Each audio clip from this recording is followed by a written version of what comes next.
The spindle of a manual milling machine is supported by ball bearings inside of a quill, and the quill is contained within the milling head. A long threaded drawbar is fitted through the hollow center of the spindle shaft and screws onto the back end of the tool holder. Tightening the drawbar with a wrench securely holds the tool holder within the tapered spindle socket. Some machines have pneumatic powered drawbars, which allow push-button tool changes.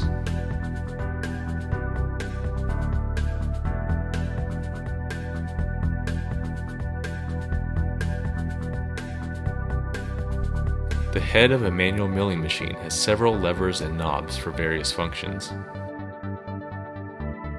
The power knob has forward, reverse, and off detents and delivers power to the spindle motor. Spindle motors come in single-phase and three-phase, both of which are readily available. Three-phase motors may require phase converters in residential shops, but offer benefits such as low vibration and instant spindle reversal.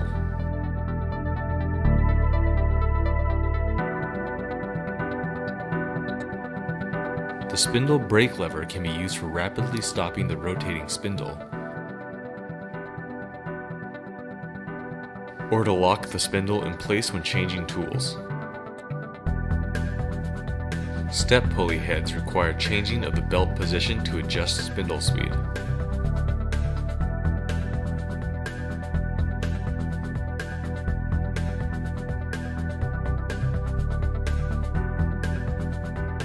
Variable speed heads are simpler to operate, only requiring the turning of a small handwheel. The high-low gear lever engages the back gear, which is necessary when slow spindle speeds down to 70 RPM are required. Another feature found on many conventional machines is the power quill feed. With the power off, the power downfeed transmission can be engaged.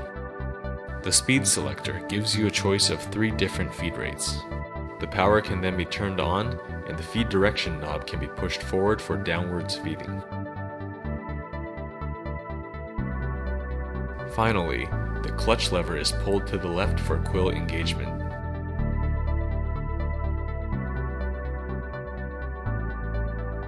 The quill stop can be set at a desired depth, and the overload clutch will automatically disengage the quill at the proper depth.